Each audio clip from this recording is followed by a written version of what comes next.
TV Africa. Ce que dit l'image, on est ensemble. See you.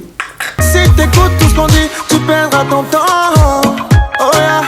Fais ce que tu...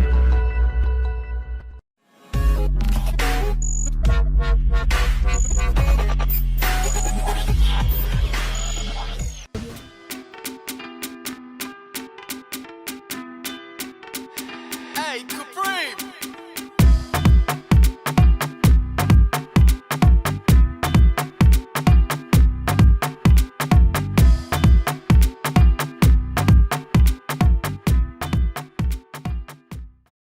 Bonjour amis sportifs, merci de prendre le rendez-vous de votre émission Kobo Sport. Nous sommes le samedi 14 octobre de l'an 2023, au menu de votre émission. Dans la rubrique Sport Actu Local, nous parlerons des préparatifs des clubs béninois en vue de la prochaine saison sportive qui s'annonce au Bénin et les clubs se préparent activement. Les Buffles FC du Borgo étaient en amical face à Real Sport de Parakou qui est devenu Real Sport de Savè.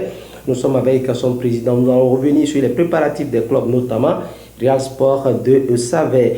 Dans la rubrique Sport Actu National, on parlera de la démission du ministre des Sports Oswald Omiki, qui a été dans la foulée remplacé par Benoît Dato. Qu'est-ce que les sportifs béninois attendent du nouveau ministre? On va en parler avec un acteur sportif qui est sur ce plateau, à la personne du président du Real Sport de Savè. Dans la rubrique Sport Actu International, il sera question des matchs amicaux des journées FIFA, avec plusieurs matchs amicaux qui sont au programme le lundi 16 octobre de l'an 2023. Il y a un choc qui se dessine entre le Sénégal et le Cameroun, sans oublier aujourd'hui samedi avec un certain Côte d'Ivoire-Maroc. Amis sportifs, voilà la charpente de cette émission Destination 26 minutes. Si t'écoutes tout ce qu'on dit, tu perdras ton temps. Oh yeah. Fais ce que tu... Amis sportifs, à nouveau, bonjour. Place à la première rubrique de cette émission, c'est Sport Actu Local.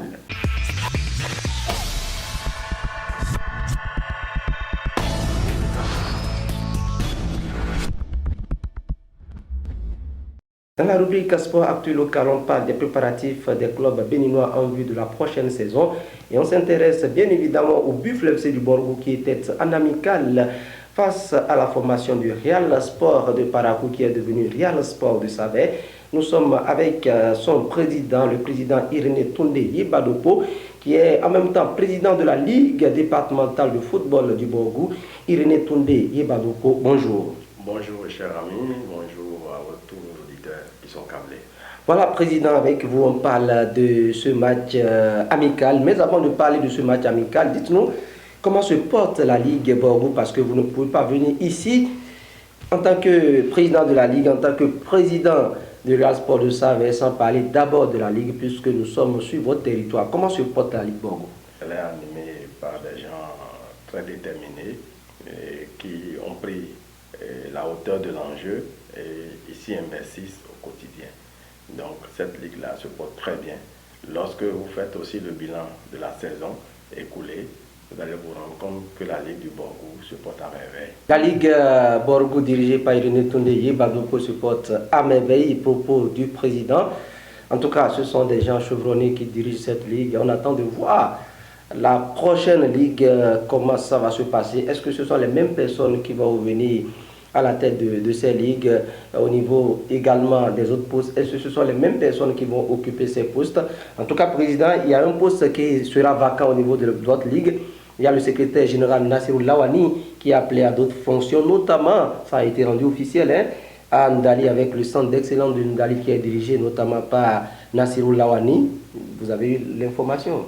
Oui, ça a été rendu public. Je confirme cela parce que nous ne sommes pas dans l'économie de la vérité. Je confirme votre information parce que ça a été rendu public. Il est en poste, il exerce actuellement à Ndali au centre de formation d'excellence. Donc il ne peut en être autrement. Bien évidemment, c'est sans langue de bois cette émission. Président, votre équipe était en amical face au Buffle FC du Borgo. C'était un retour au Bercail, c'était même le premier retour au Bercail. Sur ce mythique terrain du stade Omnisport de Parakou, il y avait un geste d'un ancien pensionnaire de ce club-là, Rodrigue Kossi, qui a décidé de donner 500 000 francs CFA à votre club, à son club, 500 000 francs CFA au Buffet FC du Borgou à son club également. Parlons d'abord de ce geste qui honore les deux clubs. Vous savez, je voudrais d'abord dire que lorsque notre ancien poulain, notre fils pratiquement formé au Real Sport de Parakou, en son temps, nous avait approché et pour nous faire part de ce qu'il a l'intention de réunir les deux clubs pour jouer un match amical. Et à cette occasion, il allait faire un geste symbolique à l'endroit des deux clubs, à savoir Buff du Borgou et Real Sport de Savet. Je lui ai dit que cela vient à point nommé étant donné que nous avions déjà calé notre match avant que la décision ne soit prise à son niveau. Mais ce qui est surprenant, nous ne nous attendions pas à une enveloppe de cette envergure. 500 000 de par les temps qui courent aujourd'hui, c'est gros, c'est beaucoup, c'est une bouffée d'oxygène que nous avons eue. Celui qui donne peu donnera beaucoup quand il en aura assez. Et figurez-vous qu'il n'est pas en train de monnayer ses talents en Europe où des millions d'euros circulent. Il a fait l'Égypte après, et la Tunisie plutôt, et maintenant il est en Arabie Saoudite. Vraiment, nous avons apprécié le geste à sa juste valeur. Ce n'est qu'un début. On prie pour lui, pour qu'il rencontre tout le meilleur sur sa voie, afin qu'il pense davantage à ceux qu'il a laissés au pays, qui sont encore à l'apprentissage. Voilà, merci à Rodrigue pour ce geste-là. Le match amical, venons-en. Ça a été décidé de commun accord avec les deux équipes. Le retour à Parakou, comment ça s'est fait? Je voudrais d'abord remercier très sincèrement toute la population de Parakou qui a accueilli à bras ouverts ces enfants qui sont revenus au Bercail. Et je voudrais dire aussi que je suis très fier, je suis content de ces enfants-là parce qu'ils ont offert à la ville de Parakou un match d'un niveau très élevé. La population a été satisfaite de ce qu'ils ont vu comme match. Ils n'ont pas fait un vain déplacement, ils n'ont pas jeté leur argent à la poubelle. Et moi, j'ai écouté beaucoup de gens qui m'ont approché. Ils ont apprécié la qualité du jeu qui s'est déroulé sur le stade municipal de Parakou le dimanche dernier. Vraiment, je suis fier d'eux parce que ils ont fait rêver les parents qui sont en Parakou, qui pensaient ou qui s'interrogeaient de qu'est-ce qu'ils vont devenir une fois à Savet. Maintenant, je pense que chacun se fait sa petite idée et nous prions Dieu et nous allons rester toujours en prière pour ces enfants pour que l'avenir puisse nous donner raison. Alors, Real Sport de Savet a livré plusieurs matchs amicaux. Vous êtes allé même à Lomé pour jouer 2 matchs amicaux. Face à Tambo FC, c'est 0 but partout. Face à Barakunda qui était entre-temps à Est-Togopo, c'est 1-0 en faveur de AS Barakunda. Après, vous avez joué Cavalier de Niki à Savet, vous avez joué Damissa à Savet également. Le match retour face à Cavalier de Niki. Damissa, vous avez gagné 1-0. Cavalier 1-0. Match retour Cavalier, vous avez battu 3-0. En somme, quel bilan faites-vous de ces 9 matchs amicaux que vous avez livrés? Merci de me poser cette question. En termes de bilan, je dirais que c'est un bilan mitigé. C'est un bilan mitigé parce que lorsque vous faites 9 matchs amicaux et vous en faites un nul et vous gagnez 3 sur la série, vous avez perdu. On a perdu pratiquement 4 matchs. On a gagné 4 et on a fait 2 nuls, 3 victoires, 4 défaites. Et je pense que sur 27 points possibles, on aurait pris, avec ce calcul, 11. Et lorsque vous allez à un jeu de pourcentage, on doit être autour de 40%. Et 40%, ça ne fait pas la moyenne. Et ça veut dire que tout ce qui a été fait dans l'esprit du progrès, mais pas encore satisfaisant. Mais je dirais que lorsque vous voyez la qualité du jeu que les enfants ont produit sur le parcours, ça augure d'un avenir radieux pour ce club-là. Mais on ne peut pas dire aujourd'hui que non, ils sont au top, on a fini, du tout pas. Donc ce bilan-là est mitigé. Nous devons nous inspirer de ce bilan à l'étape actuelle pour pouvoir améliorer tout ce que nous avons fait depuis le début de la pré-saison, parce que nous sommes encore dans la phase de préparation. Donc il doit y avoir toujours des errements, des erreurs, des insuffisances qu'il faut corriger. Et c'est pour ça que le staff technique a été recruté pour pouvoir les diriger. Donc, nous, de notre position de membre de bureau exécutif ou de président ou de tout ce que vous pouvez savoir dans l'administration du club, nous avons un regard d'observateur. Étant donné que nous sommes aussi des hommes avertis, nous ne manquerons pas de discuter à chaque fois que l'occasion nous est donnée avec le staff technique. Voilà, il faut dire que Real Sport de Savaie s'est exporté de la zone A vers une autre zone. Real Sport de Savaie implanté à Savaie, mais va recevoir ses matchs à Ouessé, parce que Ouessé dispose d'un stade municipal. Les 22 stades qui ont été construits par le chef de l'État, le président Patrice Talon. Dites-nous, vous êtes prêts à affronter les équipes de votre zone? C'est estime que vous avez même quitté la zone de la mort, puisque la zone était une zone difficile. Vous avez évolué dans cette zone difficile, mais aujourd'hui, quand vous quittez cette zone-là, c'est sûr que vous allez mieux vous exprimer dans l'autre zone. Est-ce la réalité? Non, là n'est pas notre perception, parce que quelle que soit la zone où on va se retrouver, le cuiron va circuler. Le cuiron va circuler, il y aura quand même une rude concurrence. Figurez-vous que je ne vais trahir aucun secret depuis que ce gouvernement a accompagné les clubs conséquemment. Avec les subventions? Avec les subventions, 60 millions pour ceux qui ont fait la Super Ligue Pro et ceux qui ont fait la Ligue Pro Suite ont reçu 40 millions. Oui. Chacun s'est inscrit dans l'anticipation. Et lorsque vous voyez les matchs de préparation de ces clubs, vous allez voir que le niveau a été un peu plus relevé que ce qu'il était la saison passée. Cela augure d'un championnat qui serait vraiment rude. Rude, ce ne serait pas, comment on appelle, une cérémonie de mariage. Ce serait vraiment, vraiment la bataille. La bataille dans la positivité, la bataille dans le fair play.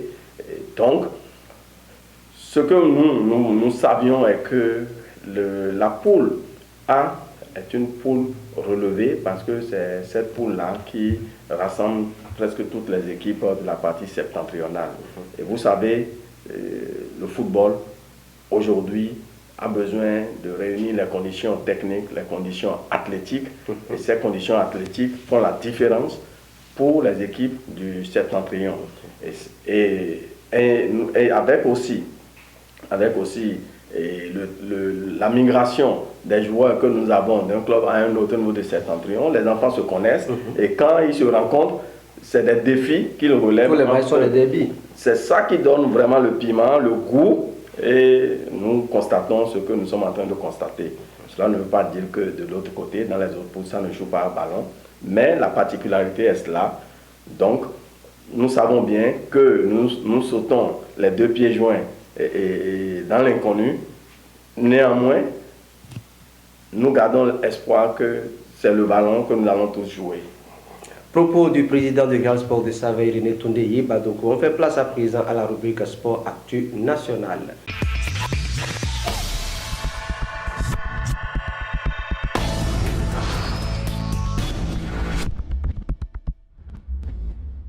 Dans la rubrique Sport Actu National, l'ami sportif, vous l'avez vu sur les réseaux sociaux un peu partout, le ministre Oswald Omiki a présenté sa démission.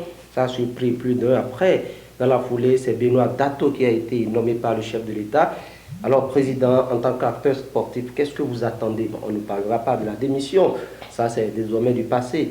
Une fois que la passation de charge a eu lieu entre Adambi qui était intérimaire et Benoît Dato, qu'est-ce que vous attendez maintenant du nouveau ministre des Sports?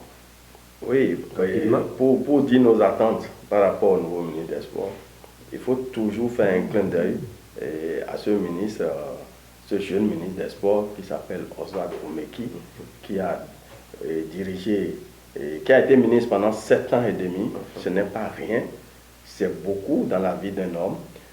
7 années et demie aux côtés du président de la République, s'il n'avait pas eu la confiance du président de la République, il ne pouvait pas avoir cette longévité à son poste de ministre des Sports. Et quant à son passage, en réalité, moi je vais dire de façon honnête que quoi qu'on lui reproche, il a mis aujourd'hui la barre un peu haute pour tous ceux qui vont venir après lui. Ça, il faut avoir l'honnêteté de le dire parce que lorsque vous prenez, c'est vrai qu'au niveau du sport et du football, il y a eu quelques errements, il y a eu quelques difficultés, ça a piétiné, mais au niveau des autres disciplines, ça a pris. Ça a pris, il y a eu un nouvel élan qui a commencé dans toutes les autres fédérations. Je pense que c'est à son actif, ceux qui viendront après lui, d'ailleurs le premier qui est venu, que Dieu le garde aussi longtemps pour nous, parce que si il faut venir, il faut partir, il faut venir, il faut partir. Si on se met dans un éternel recommencement, on risque de perdre tous les acquis qui y étaient avant qu'on ne vienne. Donc pour vous, c'est que le nouveau TIS. Le nouveau TIS il s'inscrit dans la continuité de ce que l'autre a fait, afin de pouvoir parfaire ce qui n'a pas été bien fait pendant que l'autre y était. Mais je sais que lorsque j'ai lu son premier discours, je sais qu'il est surexcité pour le faire. Que Dieu l'accompagne. Acteurs que nous sommes, nous allons l'accompagner tel que nous avons accompagné aussi le ministre qui est parti. En tout cas, pour l'information, c'est qu'il est également de Diakou Touré. Donc, le chef de l'État, un fils de cette localité est parti. Il a remis un fils de la localité à la même place. Donc, félicitations à Diato et bienvenue dans ce monde. On fait place à présent à la rubrique Sport Actu International.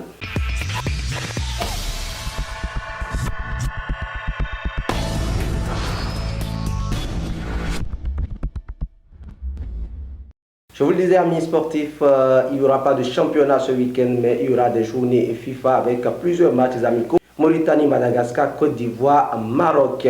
Le lundi 16 octobre de l'an 2023, Sénégal, Cameroun, c'est un match à ne pas rater. En attendant bien évidemment la Coupe d'Afrique des Nations, le Sénégal et le Cameroun se retrouvent à Lens pour un match amical qui a valeur d'une finale même de Coupe d'Afrique des Nations, Nigeria, Mozambique et puis Algérie, Égypte. Voilà quelques matchs amicaux qui vous attendent. Amis sportifs, rapidement, président, Sénégal-Cameroun, vous allez sur ce match? Bon, si j'ai l'occasion de le suivre, mais je sais que c'est une bataille entre les lions. Entre les lions. Entre les lions, ce ne serait pas un parti de plaisir. Et ça va batailler, Et vous savez, les Camerounais, ils réagissent là où on ne les attend pas. Et ils créent toujours la surprise. Et les Sénégalais, les champions d'Afrique, ils sont très confiants parce qu'ils ont un bon groupe, ils ont un bon effectif, ils ont une très bonne équipe dirigée par Aliou Cissé. Et à la différence que Aliou Cissé fait l'unanimité au Sénégal par rapport à son coaching, il faut reconnaître aussi que c'est sa longévité à la tête de cette équipe-là qui l'a conduit là où il est aujourd'hui. Hugo Besson vient d'arriver, il n'a pas encore bouclé 2 années, mais il ne fait pas l'unanimité au Cameroun par rapport à ce dont jouit Cissé au niveau du Sénégal. Néanmoins, l'un pris dans l'autre, il y aura match, ce n'est pas un combat des petits, c'est un combat des grands.